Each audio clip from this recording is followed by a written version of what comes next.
जातियों में विभक्त समाज स्वयं ही के लिए दुखद होगा। मुझे लगा कि उसी भिक्षा की परंपरा को आगे बढ़ाना चाहिए, मगर इस भिक्षा में हमने किसी से कोई द्रव्य, दाल आटा चीनी चावल पैसा कुछ नहीं मांगा।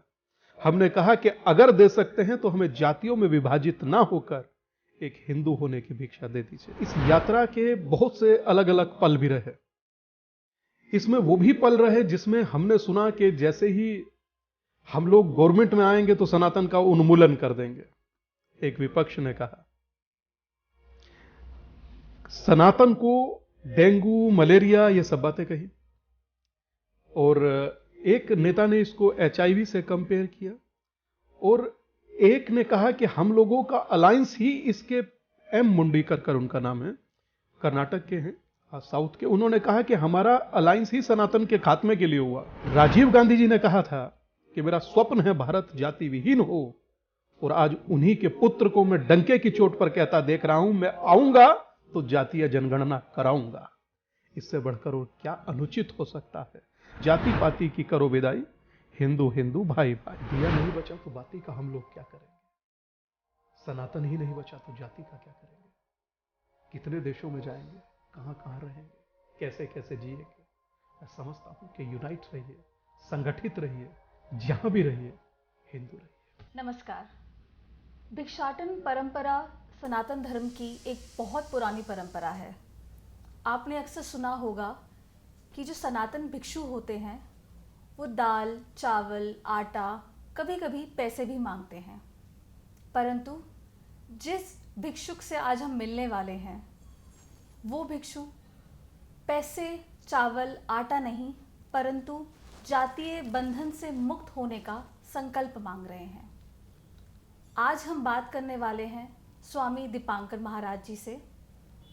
स्वामी जी पिछले वर्ष 23 नवंबर 2022 को देवबंद से उन्होंने अपनी यात्रा शुरू करी, और इस भिक्षा यात्रा में उन्होंने पश्चिमी उत्तर प्रदेश के बहुत सारे ज़िले और गांव कवर करे।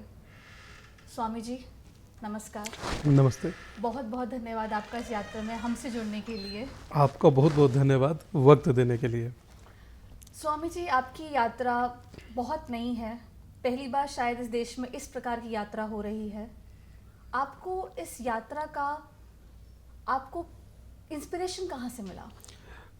बेसिक था क्या सोनम जी, हमारे जो गुरुदेव थे जी, उनका ये विचार था कि जातियों में विभक्त समाज स्वयं ही के लिए दुखद होगा, स्वयं ही के लिए अनुचित होगा और स्वयं ही के विघटन का कारण बनेगा।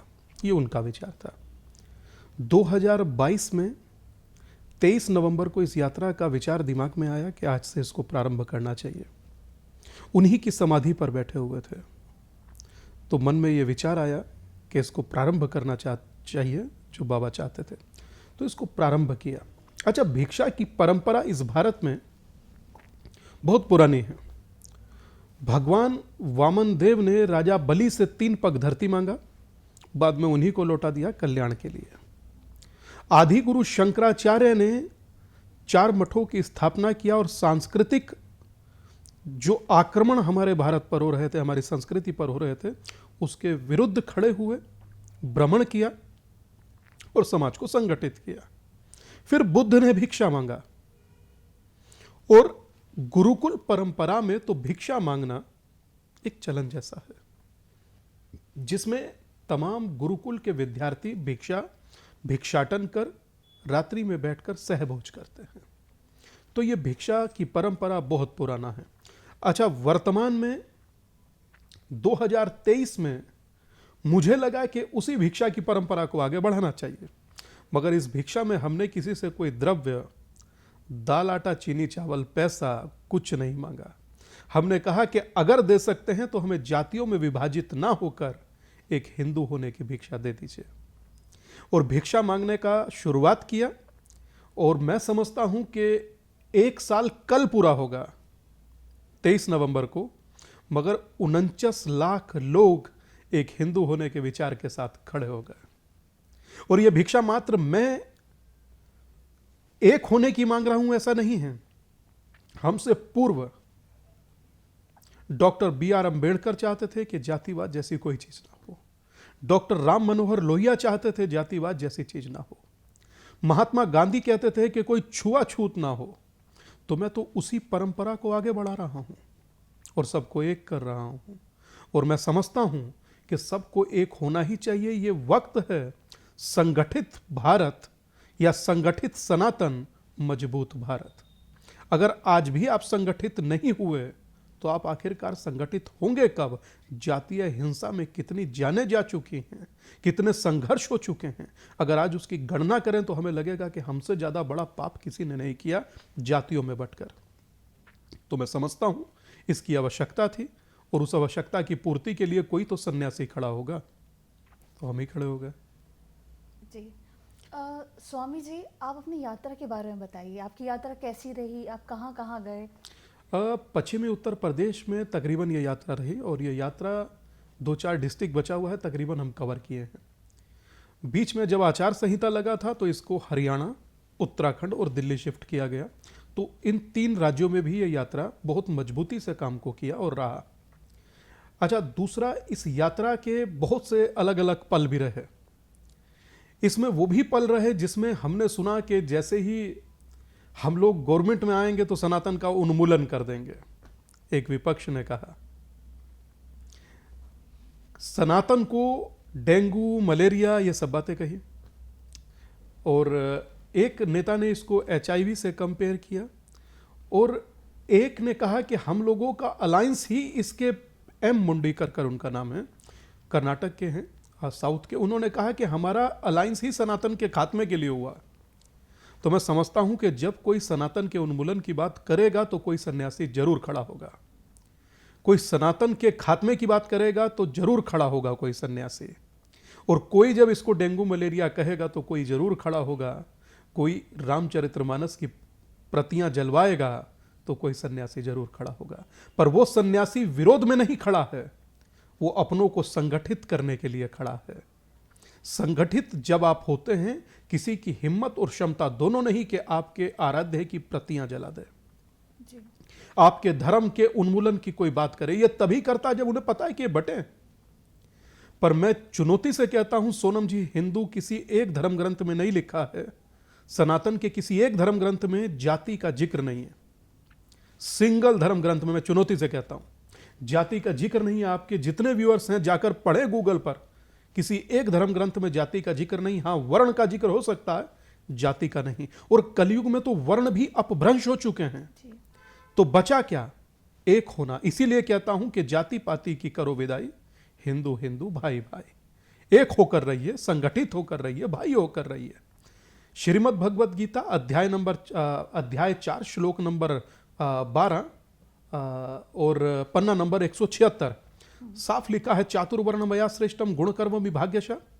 तो गुण और कर्म के आधार पर बांटा गया मनुष्य को, जाति और जन्म के आधार पर नहीं।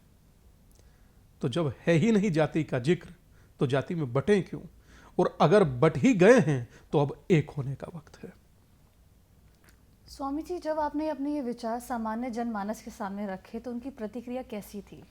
वो कहते हैं कि शायद कोई सन्यासी आया कि कम से कम एक करने की बात कर रहा है, वरना अब तक मंडल से लेकर कमंडल तक, रोशनी से लेकर के अन्य आयोग तक सब बांटने के लिए बने। और ये वो देश है जहां पर देश के जो पूर्व में नेता रहे हैं, मुझे महात्मा गांधी की वो बात याद आती है। 1932 में वो यरवदा जेल में थे। जब कम्युनल अवार्ड की घोषणा हुई तो वहीं अनशन पर बैठ गए और उन्होंने कहा कि देश को जाति में बंटना नहीं चाहिए, जातियों के आधार पर बांटना नहीं चाहिए। तो कम्युनल अवार्ड की मैं सांप्रदायिक पुरस्कार का मैं विरोध करता हूं, यहीं धरने पर बैठ जाता हूं। तो वो वहां धरने पर बैठे। राजीव गांधी जी ने कहा था कि मेरा स्वप्न है भारत जाति विहीन हो, और आज उन्हीं के पुत्र को मैं डंके की चोट पर कहता देख रहा हूं, मैं आऊंगा तो जातीय जनगणना कराऊंगा। इससे बढ़कर और क्या अनुचित हो सकता है? आप अगर जातीय जनगणना कराना चाहते थे तो 1950 के संसद के औपचारिक भाषण के बाद डॉक्टर अबुल कलाम आजाद, मौलाना अबुल कलाम आजाद, सरदार वल्लभ भाई पटेल, डॉक्टर BR अम्बेडकर और पंडित जवाहरलाल नेहरू ने कहा था कि जातिगत जनगणना की आवश्यकता नहीं है। अगर उन्हें महसूस नहीं हो रही थी तो आपको क्यों महसूस हो रही है? तो ये तर्क देते हैं कि हम लोगों के कल्याण की योजना कैसे बनाएंगे, उनके बेहतरी के लिए काम कैसे करेंगे। तो मैं कहना चाहता हूं कि अगर आप किसी के कल्याण की योजना बनाना चाहते हैं तो हालात देखकर बनाइए, जाति देखकर नहीं। और अगर आप हमें तो कह देते हैं कि ब्राह्मण है, वैश्य है, शूद्र है, या जाट है, बनिया है, गुजर है, यादव है, त्यागी है, वर्मा है, शर्मा है, या और तमाम सैनी है, कुर्मी है, प्रजापति है, 50 जाति में बांट देते हैं। कभी आप बताइए ना कि आपने कभी उन लोगों में पिछड़ा, अति पिछड़ा, महापिछड़ा किया? कभी आपने क्रिश्चियन में पिछड़ा, अति पिछड़ा, महापिछड़ा किया? या कभी आपने बताया कि इस देश में कि सिया कितने, सुन्नी कितने, पसमानदा कितने, बरेलवी कितने, अहले हदीस कितने, कमरिया कितने, घोसी कितने, पसमानदा कितने, अहमदिया कितने बताया, अंसारी कितने, सैयद कितने? कभी नहीं बताया। आपने नहीं बताया कि इस देश में डेकलस कितने, रोमन कितने, कैथलिक कितने, प्रोटेस्टेंट कितने? नहीं बताया ना। तो हर जगह यही गीत गाने की क्या जरूरत है? पर मैं हिंदू समाज से यहां कहना चाहता हूं कि आप वर्मा हैं तो बूंद भर हैं, शर्मा है तो बूंद भर हैं, ब्राह्मण, यादव, जाट, त्यागी, गुजर हैं तो बूंद भर हैं, मगर आप हिंदू हैं तो समंदर हैं। तो अपनी ताकत को पहचानिए। और समंदर होने की बात है, और समंदर होना जरूरी है, कोई बूंद होकर रहना नहीं चाहता। आप परसेंटेज में रहना चाहते हैं या 100%, ये तो तय समाज को करना है। मगर मुझे खुशी है कि बहुत रेयर सन्यासी ऐसे होते हैं जिन्हें समाज का इतना प्यार मिले। 49 लाख लोग आज पीछे खड़े हैं। मुझे लगता है कि एक सनातन का समंदर मेरे साथ चल रहा है, और आज इस यात्रा की अवधि समाप्त हो रही है। यात्रा नहीं, अब तक पश्चिमी उत्तर प्रदेश थी, कल को समूचा देश भी करना होगा तो करूंगा, रुकूंगा नहीं। स्वामी जी, आप स्टालिन और राहुल गांधी जैसे लोगों को कोई संदेश देना चाहेंगे? सिर्फ इतना कहना चाहूंगा कि जिस जाति के आधार पर हम लोगों ने किसी को बांटा नहीं, इनके पास 2-4 घिसे पिटे शब्द हैं। ब्राह्मणवादी व्यवस्था जी, मनोवादी व्यवस्था।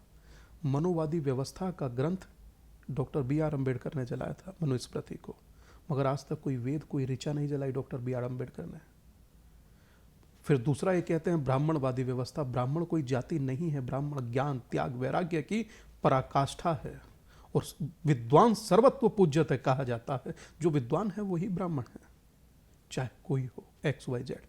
और दूसरा, 1931 में ब्रिटिश सेंसस कमिश्नर थे हर्बर्ट रिस्ले। उन्होंने कहा जिसका माथा ऐसा वो उच्च जाति है, जिसकी आंखें ऐसी वो उच्च जाति, जिसकी ठोड़ी ऐसी वो उच्च जाति, जिसके कंधे ऐसे वो निम्न जाति। तो ये ब्रिटिश सेंसस कमिश्नर ने बांटा, ब्राह्मण ने नहीं। तो मैं समझता हूं कि हमने कभी नहीं कहा कि तेली ऊंचा या माली, लोहार ऊंचा या सुनार। तो जब हमने बांटा नहीं तो हमें क्यों वर्तमान में यह कहकर बांटा जा रहा है कि हम लोग एक नहीं हैं? और इसलिए मात्र हिंदुओं का बंटवारा कर दिया जाता है कि 20% हमारा और 40%, 80% में बंटवारा। यह तो उचित नहीं है। हम गंगा में नहाते हैं, बाजू में कौन नहा रहा है हमने आज तक नहीं पूछा। ट्रेन में बाजू में कौन बैठा है हमने आज तक नहीं पूछा। और ब्लड बैंक से जिस समय ब्लड की जरूरत होती है पूछते हैं किस जाति के व्यक्ति का ब्लड है, तब तो तुरंत जान बचाने की बात होती है। आर्थिक इकाई पे कौन सा जातिवाद है? पैसा किसी को मिल जाए पूछता है कि गरीब की जेब का है या अमीर की है। तो यह बांटने का मात्र एक प्रपंच सियासी है। मगर मुझे लगता है कि जब यहां से फिलिस्तीन तक सबको एक करने की बात होती है तो कम से कम अपने देश में तो एक कर दें। और जब सब एक अपने अपने धर्म के नाम पर हो सकते हैं तो हमें सनातन के लिए और सनातन के नाम पर हमेशा संगठित रहना चाहिए। वरना कश्मीर हमारे सामने प्रमाण है, हजारों बच्चियों के साथ क्या हो रहा हमारे सामने प्रमाण है। सिर्फ इसलिए नहीं बोलते कि ठाकुर की लड़ाई है तो ठाकुर लड़ेगा, जाट की लड़ाई है तो जाट लड़ेगा, पंडित की लड़ाई है तो पंडित लड़ेगा, बनिया की लड़ाई है तो बनिया लड़ेगा, गुजर का लड़ाई है तो गुजर लड़ेगा, यादव का लड़ाई है तो यादव लड़ेगा, दलित वाल्मीकि का लड़ाई है तो वो लड़े। क्यों भाई? अगर कोई चुनौती किसी के लिए तो वो समूचे हिंदुस्तान के लिए है, और उसका सामना समूचा हिंदू समाज मिलकर करे। कोई किसी से अलग नहीं होना चाहिए। इसीलिए मुझे संत रविदास की वो पंक्ति याद आती है। वो कहते थे कि जाति पाति पूछे नहीं कोई, हरि को भजे सो हरि का होई। तो जब हरि को भज रहे हैं, हरि ने कोई जाति में भेद नहीं किया, हम नीचे धरती पर करने वाले कौन होते हैं? तो मुझे लगता है कि death will kill you later but your endurance will kill you much before it. मौत तब मारती है नासमझी पहले मार डालती है। तो ये बंटने की नासमझी कम से कम अब हम लोगों को नहीं करना चाहिए। एक होकर, यूनाइट होकर आगे बढ़ना चाहिए, हमारा यही निवेदन है। और इस निवेदन के अनुसार मैं आगे निरंतर बढ़ रहा हूं और मैं बढ़ूंगा। मुझे लगता है सनातन की सेवा के लिए मुझे परमात्मा ने चुना है, तो मैं सनातन की सेवा करूंगा, सनातन को संगठित करूंगा। और ये देखिए कितने सारे ये ऐसे हजारों हैं, ये देखिए हजारों ये आए हुए हैं। कुछ चंद मेरे पास थे, मैं दिखाना चाहता हूँ आपके भाई को, कैमरामैन भाई देखें कि ऐसे हजारों एफिडेविट हैं जिनमें बहुत क्लियर लिख करके आदमी कह रहा है, ये चांदपुर बिजनौर से है कोई, कि मैं ये घोषणा करता हूं हिंदू बनकर रहूंगा, सदा हिंदू धर्म की रक्षा करूंगा, अपना धर्म परिवर्तित कभी नहीं करूंगा और जातियों में बटूंगा नहीं और ना ही किसी को बटने दूंगा, क्योंकि मुझे हिंदू होने पर गर्व है। जब लोग अपनी अभिव्यक्ति एफिडेविट पर विद नोटरी कराने लगे, तो वर्तमान में हिंदू चाहता क्या है उसे समझिए। वरना नूह में दंगाइयों ने किसी से जाति नहीं पूछी, कश्मीर में किसी से किसी ने जाति नहीं पूछी, इतनी जगह बम धमाके हुए किसी ने किसी से जाति नहीं पूछी, साक्षी को दिल्ली में मार दिया गया और साक्षी से जाति नहीं पूछी, श्रद्धा से किसी ने जाति नहीं पूछी थी। कम से कम संगठित होइए, अपने लिए नहीं तो आने वाली पीढ़ियों के लिए। यह वक्त की जरूरत है और यह जरूरी है और मजबूरी भी है, एक तो होना होगा। स्वामी जी, आपने बहुत सारे मुद्दों के बारे में अभी बात करी। एक बहुत बड़ा मुद्दा यहाँ पे ये है कि जो जातिवाद है उसे ख़त्म हम धीरे धीरे किस प्रकार कर सकते हैं? आप यूनाइट होते चले जाएंगे, अपने आप चीज़ें पीछे रह जाएंगे। जी। आपके दिमाग में अब तक जाति डाली गई। जब आप गर्व से किसी को सुनते हैं कि हम लोग कौन हैं, वो कहते हैं हिंदू हैं, हिंदू हैं, हिंदू हैं, तो जाति कहीं बहुत पीछे रह जाती है, सिर्फ हिंदू आगे आ जाता है। और हिंदू आगे आना ही चाहिए भाई। अमेरिका की राष्ट्रपति पद की उम्मीदवार तुलसी गबाड़ कहती है आई एम प्राउड हिंदू। ऋषि सोनक आते हैं ब्रिटेन से, वो कहते हैं आई एम प्राउड हिंदू। स्वर्गीय प्रधानमंत्री कहा करते थे अटल बिहारी वाजपेयी जी के, हिंदू तन मन, हिंदू जीवन, रग रग हिंदू मेरा परिचय। और मुझे आज भी याद है स्वामी विवेकानंद के वो शब्द कि मुझे हिंदू होने पर गर्व है। तो ठीक वैसे ही स्वामी दीपांकर को भी एक सनातनी हिंदू होने पर गर्व है। हिंदू से बड़ी कोई जाति नहीं और सनातन से बड़ा कोई धर्म नहीं, और अपने धर्म पर, सनातन पर मैं टिका रहूं, इससे बढ़कर कोई कर्म नहीं। मैं समझता हूं कि हमें टिका रहना चाहिए, वरना जिस प्रकार बांटने की जाति या गणना या जाति या जनगणना की जरूरत ये समझते हैं, तो मां भारती के रक्त के ये बिंदु गिनना चाहते हैं, जातियों में बांटकर अब ये हिंदू गिनना चाहते हैं। बटने तो नहीं दूंगा, यही विचार है। स्वामी जी, अभी 2024 में लोकसभा के चुनाव आने वाले हैं। इस समय भी तेलंगाना, मध्य प्रदेश, राजस्थान, मिजोरम में चुनाव चल रहे हैं। 2024 में जब वोटर्स वोट करने जाएं तो उनके दिमाग में क्या रहना चाहिए?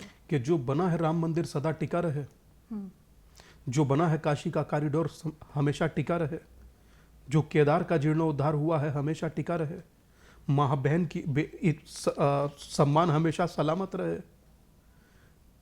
आप लोग कितने नुकसान कर चुके हैं, कम से कम अब भविष्य में नुकसान मत कीजिए। इसीलिए कहता हूं पहले राष्ट्र और राष्ट्र सर्वोपरि, ये सम्मान बचा रहे, अभिमान बचा रहे, स्वाभिमान बचा रहे, यही डोल सोचकर वोट करें, आपका भारत बचा रहे। और बात जो दिल में हो वो खुलकर कहना चाहिए, मैं रहूं या ना रहूं, भारत ही रहना चाहिए। हम ही ना रहे तो फिर होगा क्या, और भारत ही नहीं रहा तो होगा क्या। किसी के पास 57 कंट्री है, किसी के पास 100 से अधिक कंट्री, हमारे पास हिंदुस्तान के अतिरिक्त है क्या, और यहां से जाएंगे कहां। तो कम से कम अपने देश के लिए, अपनी भावी पीढ़ी के भविष्य के लिए और अपने लिए कम से कम यूनाइट होइए, एक होइए, बटिए मत। जब अनुच्छेद 17 बन सकता है महात्मा गांधी के अनशन से, तो मेरा दिल कहता है कि एक दिन सरकार एक कॉलम जरूर फॉर्म में डालेगी जिसमें लिख सकते हैं कि हम हिंदू हैं जी। जाति लिखने की जरूरत नहीं पड़े, हम हिंदू लिखें। मेरा यही प्रार्थना है। स्वामी जी, आपकी जो यात्रा है, कल उसका जो पहला चरण है वो पूरा हो रहा है। अब आगे का क्या विचार है, आगे यात्रा कहाँ जाएगी? विचार करने के बाद इस चीज़ को तय किया जाएगा। उम्मीद है कि ये यात्रा पैन इंडिया किया जाएगा। जो हमारा इस चीज़ का सभी लोग जो चल रहे हैं भिक्षा यात्रा में, उन लोगों से एक बार विचार विमर्श कर कर इसको आगे की तरफ बढ़ाया जाएगा, ऐसा विचार है। तो क्या ये नॉर्थ ईस्ट, साउथ, हर जगह जाएगा? हाँ, भारत में तो समूचे में सभी आते हैं जी, समूचे भारत में तो सभी हो सकता है जी। तो इसीलिए अभी प्रदेश से समूचे देश तक यात्रा ये तय करें, अपने आप को और ये यात्रा अपनों को जोड़े, बस यही एक लक्ष्य रहेगा। जी। स्वामी जी, एक आखिरी सवाल है। आपको लगता है आपकी यात्रा सक्सेसफुल रही है? आपको लगता है कि आपकी यात्रा में आप लोगों से मिले, उनसे बातें करी, उन्होंने एफिडेविट दिए, परंतु क्या आपको यकीन है कि जिन लोगों ने आपको एफिडेविट दिए हैं वो आगे जातिवाद नहीं करेंगे, या फिर? जिन लोगों ने एफिडेविट तो बहुत कम लोगों ने दिया, जिन लोगों ने संकल्प लिया महादेव के सामने, जी। वो झूठा नहीं हो सकता। हम्म।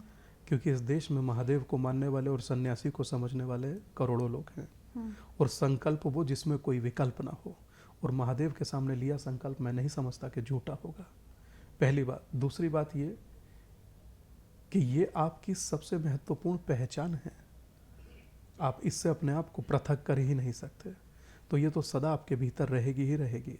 बस फर्क इतना है कि अभी 49 लाख है, ये करोड़ों तक होना बाकी है, तो उसकी यात्रा जारी रहेगी कि अब करोड़ों लोगों तक कैसे पहुंचा जाए। मैं समझता हूं कि पहले कभी गाड़ियों पर जाति लिखी होती थी, आज हिंदू लिखा होता है। जी। कावड़िया जब कावड़ लेने जाते हैं, पहले महाकाल और तमाम फोटोएं लगाते थे, अब हिंदू लिख, तकरीबन 17-18 लाख कावड़ियाओं की टी शर्ट पर हिंदू लिखा था। तो मैं समझता हूं कि ये परिवर्तन ही है, और परिवर्तन ऐसे ही आता है, और प्रकृति स्वतः चुनती है कि उसे परिवर्तन कैसे करना है। अगर प्रकृति ने ये चुना तो हमें लगता है ये हम सौभाग्यशाली हैं, और सौभाग्यशाली है हर वो व्यक्ति जो इस भिक्षा यात्रा का हिस्सा है, समाज में क्रांति का परिचायक बन रहा है। ये ऐसी क्रांति है जो शांतिपूर्वक अपने लक्ष्य को तय कर रही है, और मैं समझता हूं कि प्रत्येक सनातनी को बहुत आभार। मेरे शरीर को एक जुबान लगा है, 1 करोड़ भी लगे मैं इनका शुक्रिया अदा, धन्य, मैं इनका आभार व्यक्त नहीं कर सकता। इन्होंने इतना साथ और प्यार दिया। यात्रा जारी रहेगी। आप एक छोटा सा संदेश देना चाहेंगे सनातनियों को, भारतीयों को?